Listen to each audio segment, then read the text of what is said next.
जय हो। राधे राधे। हरे कृष्णा।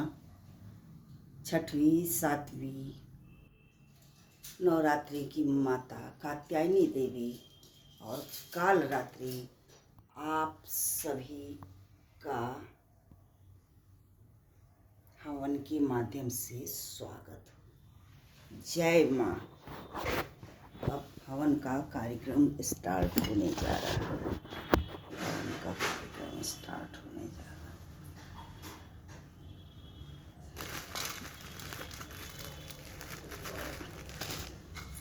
ओम श्री गणेशाय नमः स्वाहा। ओम श्री गणेशाय नमः स्वाहा। ओम श्री गणेशाय नमः स्वाहा। ओम श्री गणेशाय नमः स्वाहा। ओम ह्रीं क्लीं चामुंडाय विच्चे स्वाहा। ओम ह्रीं क्लीं चामुंडाय विच्चे स्वाहा। ओम ह्रीं क्लीं चामुंडाय विच्चे स्वाहा। ओम ह्रीं क्लीं चामुंडाय विच्चे स्वाहा। ओम महाकाली महागौरी महासरस्वती नमो नमः स्वाहा। ओम महाकाली महागौरी महासरस्वती नमो नमः स्वाहा। ओम कात्यायनी देवी स्वाहा। ओम कालरात्रि देवी स्वाहा। ओम कुष्मांडा देवी स्वाहा। ओम चंद्रघंटा देवी स्वाहा। ओम शैलपुत्री स्वाहा। ओम स्कंद माता स्वाहा। ओम महागौरी स्वाहा। ओम सिद्धदात्री स्वाहा। ओम स्वाहा। नौ दुर्गे देवी स्वाहा। अब मैं दुर्गा सप्तशती के श्लोकों का हवन करने जा। ज्ञानी नामपि चेन्तासि देवी भगवती हिंसा बालादा कृष्ण मोहाय महामाया प्रक्षित स्वाहा। स्मृते हरस दुर्गे स्मिता हरस भीतिम से जंतो स्वस्थ स्मिता मतीम त्यु शुभम द्वादश स्वाहा। दारिद्र दुर्भय आर्णिका दौतन्या सर्वोपकरणाय सदार चिंता स्वाहा। सर्वमंगल मांगल्ये सर्वार्थ शिवे साधिके स्वर्ण अम्बके गौरी नारायणी नमो अस्तुते स्वाहा। सब स्वरूपे सर्वेशे सर्वशक्ति समन्विते भय स्त्रियाय नो देवी दुर्गे देवी नारायणी नमो अस्तुते स्वाहा। रोगान से शान पहंसी तुष्टा रुष्टा तु कामान सकलान विष्ठान तो अमाश्रिता नाम विपन्नाराणाम तो अमाश्रिताम हासनताम प्रयांति स्वाहा। सर्वा बाधा प्रशस्तनम त्रैलोक्य सखिलेश्वर्यो में तो या कार्यम स्मरदेव विनाशनम स्वाहा स्वाहा स्वाहा स्वाहा। ये एक छोटी इलायची से स्वाहा स्वाहा।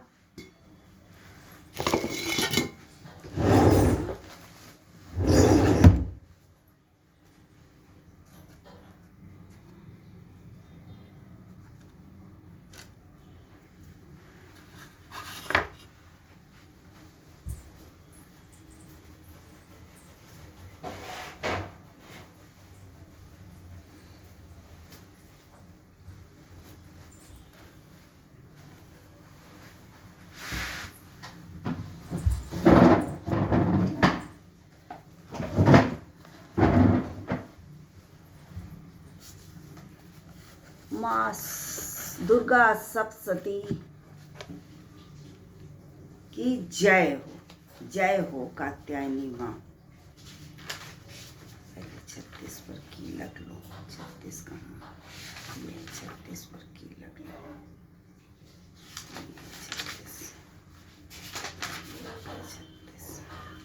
ये 36 पर की अथ कील कम माँ कात्यायनी देवी नमो नमः। विशुद्ध ज्ञान ही जिनका शरीर है, तीनों वेद ही जिनके 3 दिव्य नेत्र हैं, जो कल्याण प्राप्ति के हेतु है तथा अपने मस्तक पर अर्धचंद्रमा का मुकुट धारण करते हैं, उन भगवान शिव को नमस्कार है।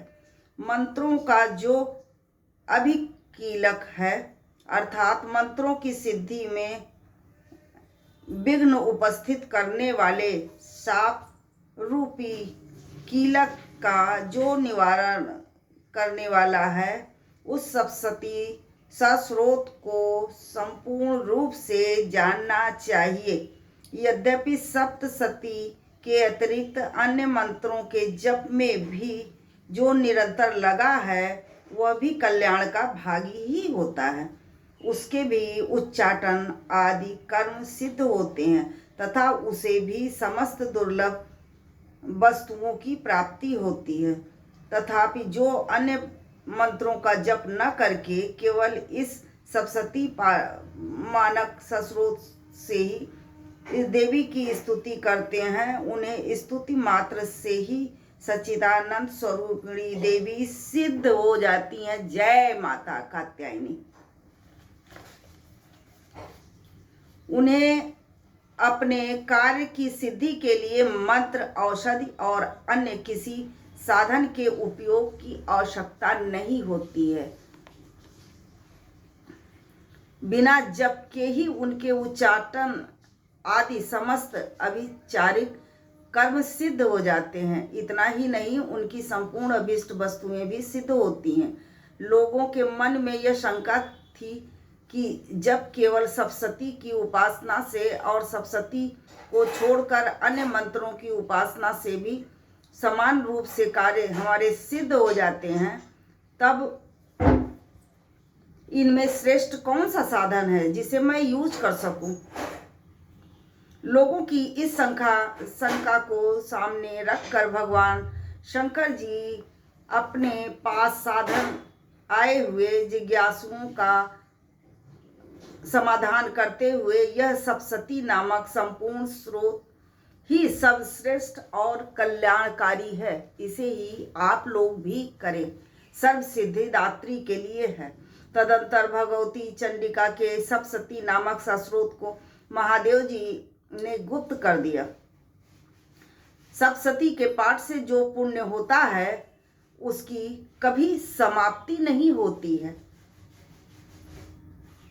किंतु अन्य मंत्रों के अन्य जप जन्य पुण्य की समाप्ति हो जाती है। अतः भगवान शिव ने अन्य मंत्रों की अपेक्षा जो सप्तशती की ही श्रेष्ठता का निर्णय किया है उसे यथार्थ ही जानना चाहिए। अन्य मंत्रों का जप करने वाला पुरुष भी यदि सप्तशती के सस्रोत और उसका अनुष्ठान कर ले तो वह भी संपूर्ण रूप से कल्याण का भागी हो जाता है। जय मां कात्यायनी देवी। इनमें तनिक भी संदेह नहीं है। जो साधक कृष्ण पक्ष की चतुर्दशी और अष्टमी को एकाग्रचित्त होकर भगवती की सेवा में अपना सर्वस्व समर्पित कर देता है और फिर उसे प्रसाद के रूप में ग्रहण कर लेता है, उसी पर मेरी भगवती कात्यायनी देवी प्रसन्न होती हैं।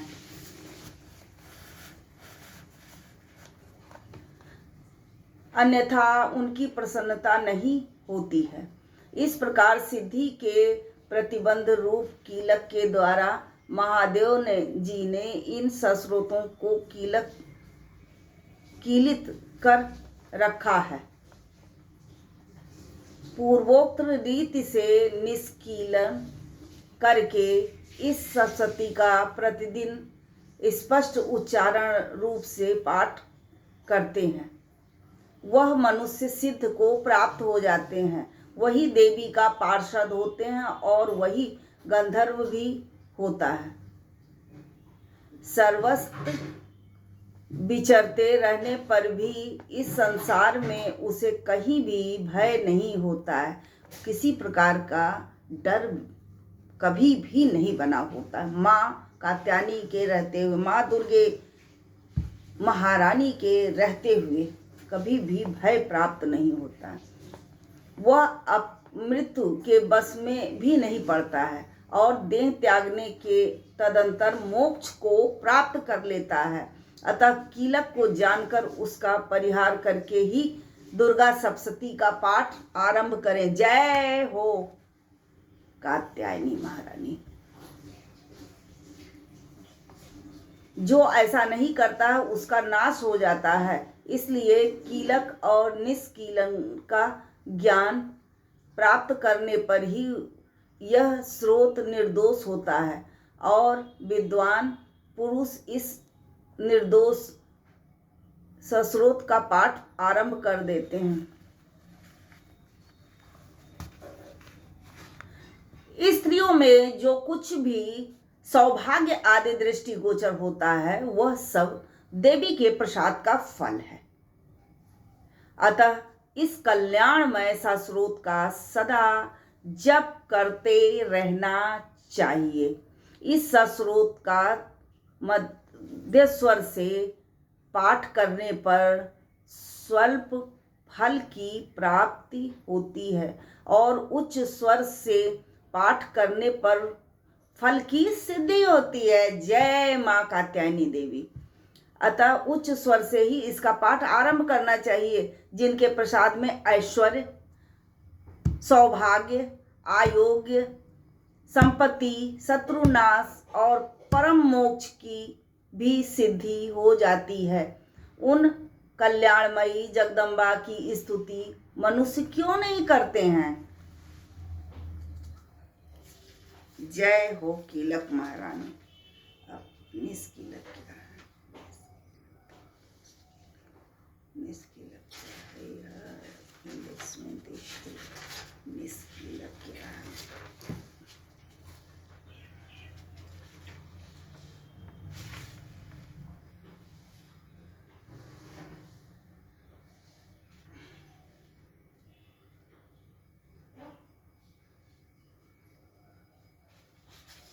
इंडेक्शन तो नहीं दिया ना दिया कहीं दिया निष्किल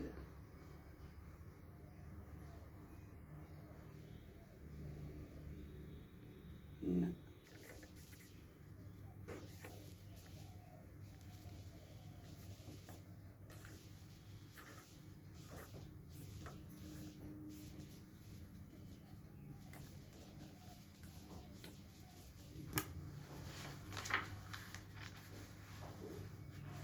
9 रात्रि में 9 दुर्गा देवी का आह्वान करती हूँ। आपका स्वागत है। सप्तशती पाठ में 8वां अध्याय रक्त बीज वध। मैं अणिमा आदि सिद्धमयी किरणों से आवेत्र भवानी का ध्यान करता हूँ। उनका शरीर लाल रंग का है।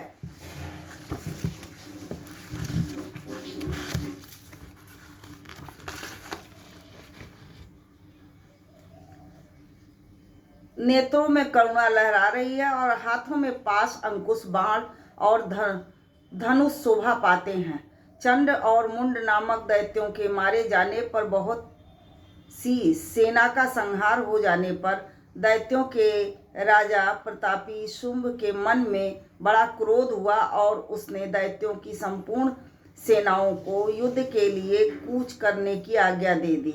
वह बोला, आज उदयुध नामक के 86 दैत्य सेनापति अपनी सेनाओं के साथ युद्ध करने के लिए प्रस्थान करेंगे। कम्बु नाम वाले दैत्यों के 84 सेनानायक अपनी वाहिनी से घिरे हुए यात्रा करेंगे। 50 कोटि वीर कुल के और 100 भौम कुल के असुर सेनापति मेरी आज्ञा से सेना सहित कूच करेंगे। कालक, दौर्द, मौर्य और कालकीय असुर भी युद्ध के लिए तैयार हों। मेरी आज्ञा से तुरंत का तुरंत प्रस्थान करें। भयानक शासन करने वाला असुरराज शुंभ इस प्रकार आज्ञा दे सहस्त्रों बड़ी बड़ी सेनाओं के साथ युद्धों के लिए स्थित हुआ। उसकी अत्यंत भयंकर सेना आती देख चंद्रिका ने अपने धनुष की टंकार और पृथ्वी और आकाश के बीच का भाग गुजा दिया, यानी ओम करके गुजा दिया। राजन जी कहते हैं, तदंतर देवी के सिंह ने भी बड़े जोश जोश से दहाड़ना प्रारंभ कर दिया। फिर अंबिका ने घंटे के शब्द से उस ध्वनि को और भी बढ़ा दिया। धनुष की टंकार, सिंह की दहाड़ और घंटे की ध्वनि से पूर्ण दिशाएं गूंज उठी। उस भयंकर शब्द से कालिके ने अपने विकराल मुख को और भी बढ़ा दिया।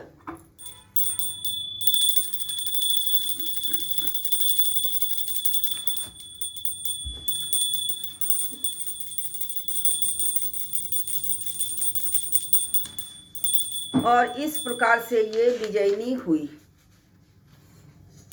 उस तुमुल नाद को सुनकर दैत्यों की सेनाओं ने चारों ओर से आकर चंडिका देवी, सिंह और काली देवी को क्रोधपूर्वक घेर लिया। राजन, इसी बीच में असुरों के विनाश और देवताओं के अभ्युदय के लिए ब्रह्मा, विष्णु, कार्तिकेय, शिव, इंद्र आदि देवताओं की शक्तियां जो अत्यंत पराक्रम और बल से संपन्न हैं, उनके शरीर से निकलकर उन्हीं के रूप में चंडिका देवी के पास चली गईं। जय हो माँ कात्यायनी देवी, जय हो माँ शैलपुत्री, जय हो माँ चंद्रघंटा देवी, जय हो माँ कात्यायनी देवी, जय हो माँ सिद्धिदात्री देवी, जय हो माँ कुसमांडा देवी। जिस देवता का जैसा रूप, वैसी भेष और भूषा और वाहन है, ठीक वैसे ही साधनों से संपन्न हो और उनकी शक्ति असुरों से युद्ध करने के लिए आई। सबसे पहले हंस युक्त विमान पर बैठी हुई अच्छसूत और कमल मंडल से सुशोभित ब्रह्मा जी की शक्ति हमारे सामने उपस्थित हुई, जिसे ब्रह्माणी कहते हैं। महादेव जी शक्ति वृषभ पर आरूढ़ हो, हाथों में श्रेष्ठ त्रिशूल धारण किए हुए, महानाग का कंकड़ पहने, मस्तक पे चंद्र रेखा से सुशोभित हो वहां आ पहुंची। कार्तिकेय की शक्ति रूपा चंडिका उन्हीं का रूप धारण किए श्रेष्ठ मयूर पर आवाहन हो, हाथ में शक्ति लिए दैत्यों से युद्ध करने के लिए आई। इसी प्रकार वहाँ भगवान विष्णु की शक्ति गरुड़ पर विराजमान हो, शंख, चक्र, गदा और शाण, धनुष तथा खड़ग हाथ में लिए हुए वहां आई। अनुपम यज्ञ वाराह का रूप धारण करने वाले श्री हरि की जो शक्ति है, वह तो वाराह शरीर धारण करके वहां उपस्थित हो गई। श्री हरि की जो शक्ति है, वह भी वाराह शक्ति धारण करके वहां उपस्थित हो गई। नारसिंगी शक्ति भी श्री सिंह के समान शरीर धारण करके वहां आई। उनकी गर्दन के बालों के झटके से आकाश के तारे बिखर पड़े। और इसी प्रकार इंद्र की शक्ति ब्रज हाथ में लिए गजराज ऐरावत बैठकर आई। उसके भी सहस्त्र नेत्र हैं। इंद्र का जैसा स्वरूप है, वैसा ही उनका भी है। तदंतर उन देव शक्तियों से घिरे हुए महादेव ने चंडिका से कहा, मेरी प्रसन्नता के लिए तुम शीघ्र ही उन असुरों का संहार करो।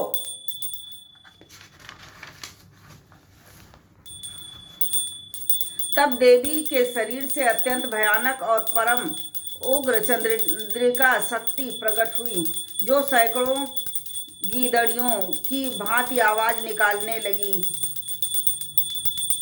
उस अपराजिता देवी ने धूमिल जटा वाले महादेव से कहा, भगवान आप शुंभ निशुंभ के पास दूत बनकर जाइए और उन अत्यंत गर्वीले दानव शुंभ निशुंभ दोनों से कहिए, साथ ही उनके अतिरिक्त जो दानव युद्ध के लिए हैं वहां उपस्थित हों। उनको भी यह संदेश दीजिए, देखो यदि तुम जीवित रहना चाहते हो तो पाताल लोक लौट जाओ, वरना तुम्हारी मृत्यु निश्चित है। यदि बल के घमंड में आकर तुम युद्ध की अभिलाषा रखते हो तो आओ मेरे साथ। मेरी शिवाएं तुम्हारे कच्चे मांस से तृप्त हों। चूंकि इस देवी ने भगवती शिव को दूत के कार्य में नियुक्त किया, इसलिए वह शिवदूती नाम से हमारे पूरे संसार में माँ प्रसिद्ध हुई। वे महादैत्य भी भगवान शिव के मुंह से देवी के वचन सुनकर क्रोध में भर गए और जहाँ कात्यायनी विराजमान थी उस ओर बढ़े। तदंतर वे दैत्य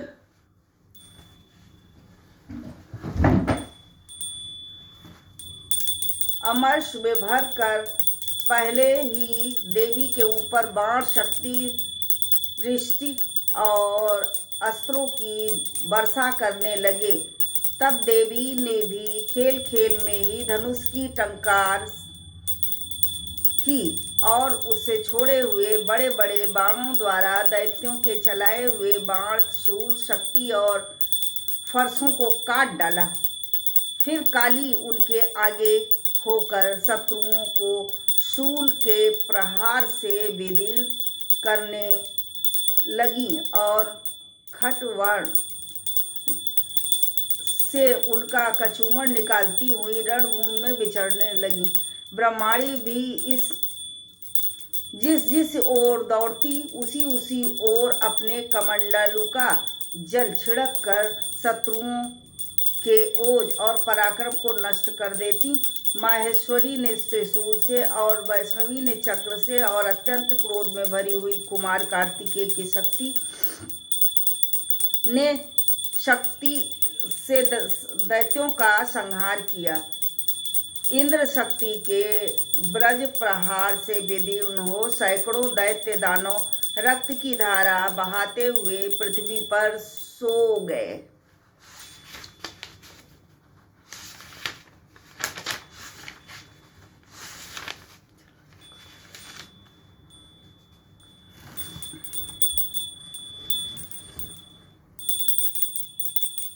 बाराही शक्ति ने कितनों को अपनी थूथुन से नष्ट कर दिया, दाढ़ों के अग्रभाग से उनकी छाती में छेद कर दिया और दैत्य उनके चक्र की चोट खा करके जमीन पर गिर गए। नारसिंगी भी एक दूसरे महादैत्यों को अपने नखों से काट डाला और सिंहनाद की से दिशाओं और आकाश में गूंजती हुई युद्ध क्षेत्र में विचरने लगी। कितने ही असुर शिवदूती के प्रचंड अट्टहास से अत्यंत भयभीत हो पृथ्वी पर गिर पड़े और गिरने पर उन्हें शिवदूती ने उस समय अपना ग्रास बना लिया। इस प्रकार क्रोध में भरे हुए माता गणों को नाना प्रकार के उपायों से बड़े बड़े असुरों का मर्दन करते हुए दैत्य सैनिक भाग खड़े हुए। मातृ गणों से पीड़ित दैत्यों को युद्ध से भागते देखकर रक्तबीज नामक महादैत्य क्रोध में भरकर युद्ध करने के लिए आया। उसके शरीर से जब रक्त की बूंद पृथ्वी पर गिरती तो उसी समान नया शक्तिशाली दैत्य उत्पन्न हो जाता। महासुर रक्तबीज हाथ में गदा लेकर इंद्र शक्ति के साथ युद्ध करने लगा। तब एंट्री ने अपने वज्र से रक्तबीज को मारा। वज्र से घायल होने पर उसके शरीर से बहुत सा खून चूने लगा और तमाम शक्तियाँ पैदा हो गईं।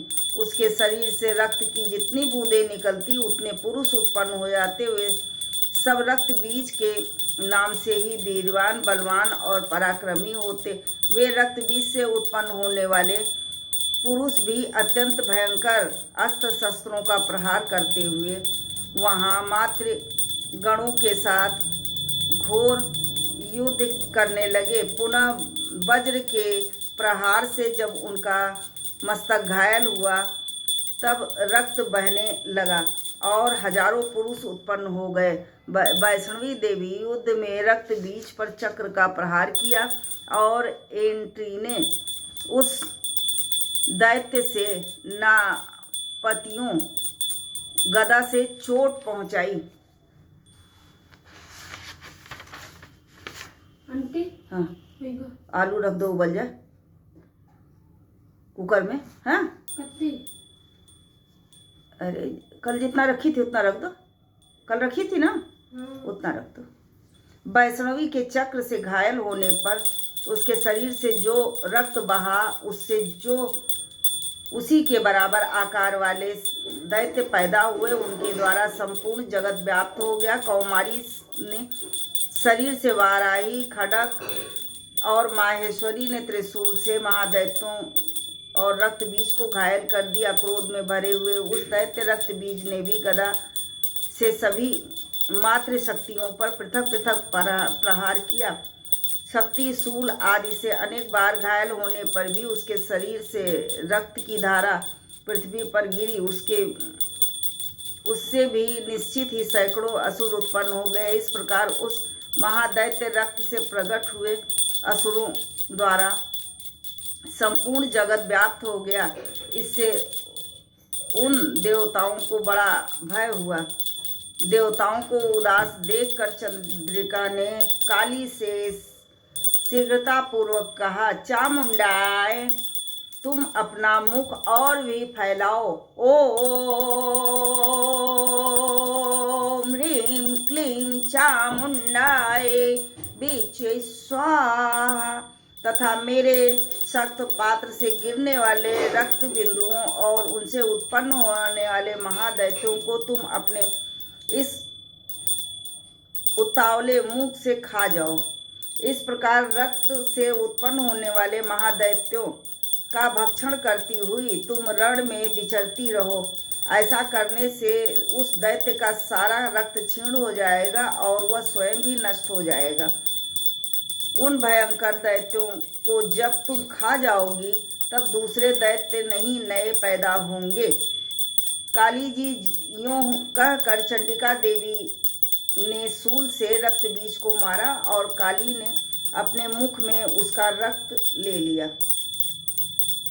तब उसने वहां चंडिका पर प्रहार गदा से प्रहार किया, किंतु उस गदा पात ने देवी को तनिक भी वेदना नहीं पहुंचाई। रक्त बीज से घायल शरीर, अच्छा ठीक है, शरीर से बहुत सारा जाओ, किंतु जो ही वह गिरा त्यों ही उन्होंने अपने मुंह में ले लिया और रक्त गिरने से काली के मुंह में जो महादैत्य उत्पन्न हुए उन्हें मुख में ले लिया।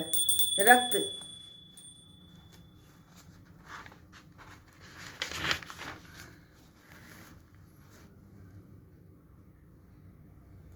वो छट कर गईं और उसने रक्त भी पी लिया। तदंतर देवी ने रक्त बीज को उसका रक्त चामुंडा ने पी लिया।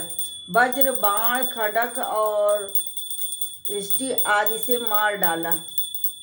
राजन, इस प्रकार शस्त्रों के समुदाय से आहत और रक्तहीन हुआ महादैत्य रक्त बीज पृथ्वी पर गिरा। नरेश्वर, इससे देवताओं को अनुपम हर्ष की प्राप्ति हुई और मातृगण उन असुरों के रक्त पान के मद से उद्धत होकर नृत्य करने लगे। इस प्रकार श्री महाकंडे पुराण में सावर्णिक मंन्वंतर की कथा के अंतर्गत देवी महात्म्य में रक्त बीज वध नामक 8वां अध्याय पूरा हुआ। जय हो मां, जय हो मां, जय हो मां।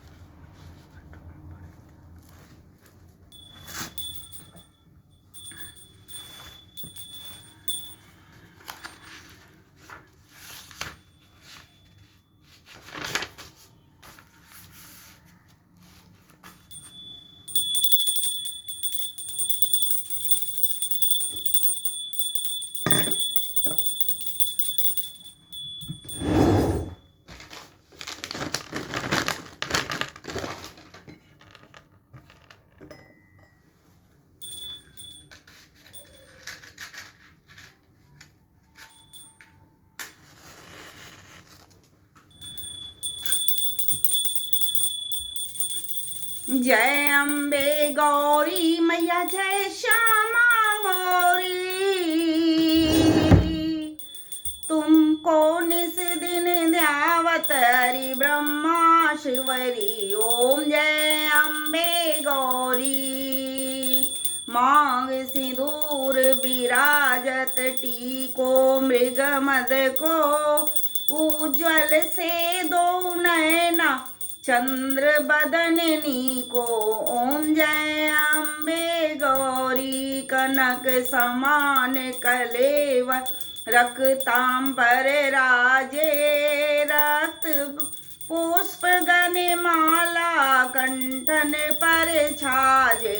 ओम जय अम्बे गौरी। कानन कुंडल सोय नासाग्रे मोती, कोटिक चंद्र दिवाकर राजत समज्योति। ओम जय अम्बे गौरी। 64 योगिनी मंगल गावत नृत्य करत भैरव, बाजत ताल मृदंगा और बाजत डमरू। ओम जय अम्बे गौरी। मैया जी की आरती, श्री अम्बे जी की आरती, जो कोई नर गावे, कहत शिवानंद स्वामी, मनवांछित फल पावे, सुख संपत्ति घर आवे। जय माँ दुर्गे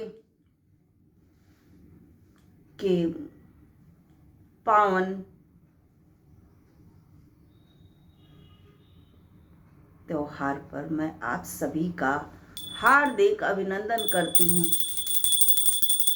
नवरात्रि को आप सभी की शुभकामनाएं। जय हो माँ।